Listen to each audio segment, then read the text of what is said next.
संकट चतुर्थी के दिन महिलाएं सुख सौभाग्य, संतान की समृद्धि और सर्वत्र कल्याण की इच्छा से प्रेरित होकर व्रत रखती हैं।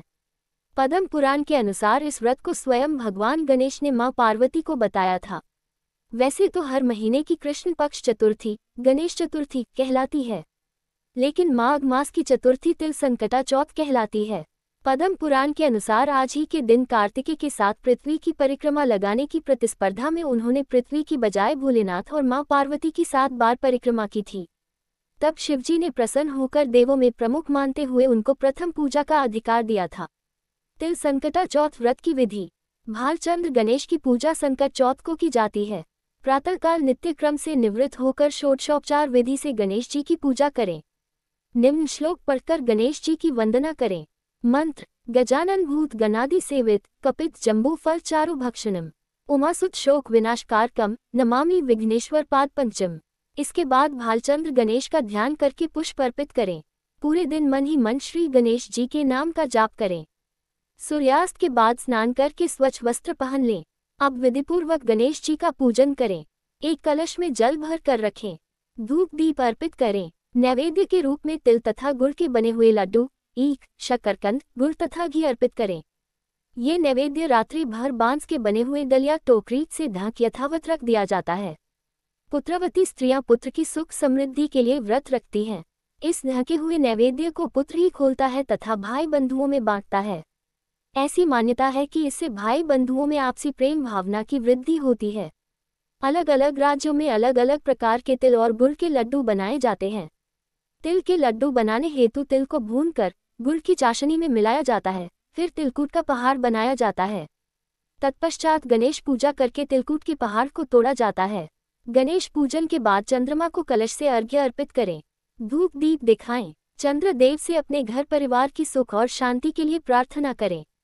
इसके बाद एकाग्रचित होकर कथा सुने अथवा सुनाएं। सभी उपस्थित जनों में प्रसाद बांट दें। तिल चौथ की कहानी। एक शहर में देवरानी जेठानी रहती थी। जेठानी अमीर थी और देवरानी गरीब थी। देवरानी गणेश जी की भक्त थी। देवरानी का पति जंगल से लकड़ी काटकर बेचता था और अक्सर बीमार रहता था। देवरानी जेठानी के घर का सारा काम करती और बदले में जेठानी बचा हुआ खाना, पुराने कपड़े आदि उसको दे देती थी। इसी से देवरानी का परिवार चल रहा था। माघ महीने में देवरानी ने तिल चौथ का व्रत किया। 5 आने का तिल व गुड़ लाकर तिलकुट्टा बनाया। पूजा करके तिल चौथ की कथा तिल चौथ की कहानी सुनी और तिलकुट्टा छीके में रख दिया और सोचा कि चांद उगने पर पहले तिलकुट्टा और उसके बाद ही कुछ खाएगी। कथा सुनकर वह जेठानी के यहाँ चली गई। खाना बनाकर जेठानी के बच्चों से खाना खाने को कहा तो बच्चे बोले माँ ने व्रत किया है और माँ भूखी है। जब माँ खाना खाएगी हम भी तभी खाएंगे। जेठजी को खाना खाने को कहा तो जेठजी बोले मैं अकेला नहीं खाऊंगा, जब चांद निकलेगा तब सब खाएंगे तभी मैं भी खाऊंगा। जेठानी ने उसे कहा कि आज तो किसी ने भी अभी तक खाना नहीं खाया, तुम्हें कैसे दे दूं? तुम सुबह सवेरे ही बचा हुआ खाना ले जाना। देवरानी के घर पर पति बच्चे सब आस लगाए बैठे थे कि आज तो त्योहार है इसलिए कुछ पकवान आदि खाने को मिलेगा। परंतु जब बच्चों को पता चला कि आज तो रोटी भी नहीं मिलेगी तो बच्चे रोने लगे। उसके पति को भी बहुत गुस्सा आया। कहने लगा सारा दिन काम करके भी 2 रोटी नहीं ला सकती तो काम क्यों करती हो? पति ने गुस्से में आकर पत्नी को कपड़े धोने के धोबने से मारा। धोबना हाथ से छूट गया तो पाटे से मारा। वह बेचारी गणेश जी को याद करती हुई रोते रोते पानी पीकर सो गई।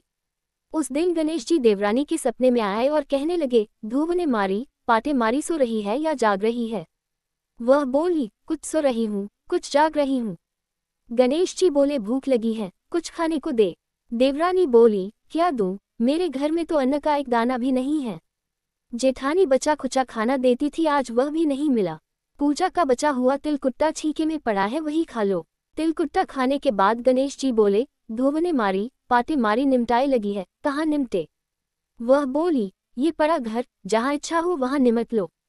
फिर गणेश जी बच्चे की तरह बोले अब कहाँ पहुँचूं?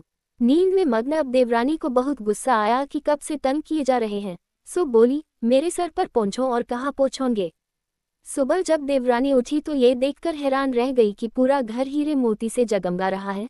सिर पर जहाँ विनायक जी पोंछनी कर गए थे वहाँ हीरे के टीके व बिंदी जगमगा रहे थे।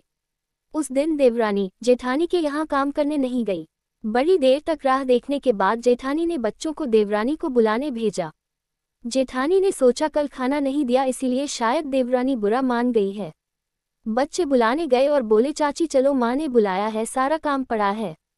देवरानी ने जवाब दिया अब उसकी जरूरत नहीं है, घर में सब भरपूर है गणेश जी के आशीष से। बच्चों ने घर जाकर माँ को बताया कि चाची का तो पूरा घर हीरे मोतियों से जगमगा रहा है।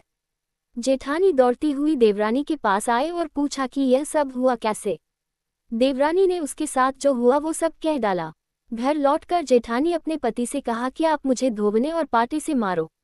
उसका पति बोला कि भली मानस, मैंने कभी तुम पर हाथ भी नहीं उठाया, मैं तुम्हें धोबने और पाटे से कैसे मार सकता हूँ। वह नहीं मानी और जिद करने लगी। मजबूरन पति को उसे मारना पड़ा। उसने ढेर सारा घी डालकर चूरमा बनाया और छीके में रखकर और सो गई। रात को चौथ विनायक जी सपने में आए, कहने लगे भूख लगी है, क्या खाऊं। जेठानी ने कहा हे गणेश जी महाराज, मेरी देवरानी के यहाँ तो आपने सूखा तिलकुट्टा खाया था, मैंने तो झरते घी का चूरमा बनाकर आपके लिए छीके में रखा है, फल और मेवे भी रखे हैं, जो चाहे खा लीजिए। बालस्वरूप गणेश जी बोले अब निपटे कहाँ। जेठानी बोली उसके यहाँ तो टूटी फूटी झोपड़ी थी, मेरे यहाँ तो कंचन के महल हैं, जहाँ चाहो निपटो। फिर गणेश जी ने पूछा अब पोंछू कहाँ। जेठानी बोली मेरे ललाट पर बड़ी सी बिंदी लगाकर पोंछ लो। धन की भूखी जेठानी सुबह बहुत जल्दी उठ गई। सोचा घर हीरे जवाहरात से भर चुका होगा, पर देखा तो पूरे घर में गंदगी फैली हुई थी, तेज बदबू आ रही थी। उसके सिर पर भी बहुत सी गंदगी लगी हुई थी। उसने कहा हे गणेश जी महाराज, यह आपने क्या किया। मुझसे रूठे और देवरानी पर टूटे। जेठानी ने घर और की सफाई करने की बहुत ही कोशिश करी, परंतु गंदगी और ज्यादा फैलती गई। जेठानी के पति को मालूम चला तो वह भी बहुत गुस्सा हुआ और बोला तेरे पास इतना सब कुछ था फिर भी तेरा मन नहीं भरा। परेशान होकर चौथ के गणेश जी से मदद की विनती करने लगी। गणेश जी ने कहा देवरानी से जलन के कारण तूने जो किया था यह उसी का फल है। अब तू अपने धन में से आधा उसे दे देगी तभी यह सब साफ होगा। उसने आधा धन बांट दिया, किंतु मोहरों की एक हांडी चूल्हे के नीचे गाड़ रखी थी। उसने सोचा किसी को पता नहीं चलेगा और उसने उस धन को नहीं बांटा। उसने कहा हे श्री गणेश जी, अब तो अपना ये बिखराव समेटो। वे बोले पहले चूल्हे के नीचे गाड़ी हुई मोहरों की हांडी सहित ताक में रखी 2 सुई के भी 2 हिस्से कर। इस प्रकार गजानन ने बाल स्वरूप में आकर सुई जैसी छोटी चीज का भी बंटवारा किया और अपनी माया समेटी। हे गणेश जी महाराज, जैसी आपने देवरानी पर कृपा की वैसी सब पर करना। कहानी कहने वाले, सुनने वाले व हुकारा भरने वाले सब पर कृपा करना, किंतु जेठानी को जैसी सजा दी वैसी किसी को मत देना। बोलो गणेश जी की जय। चौथ माता की जय हो।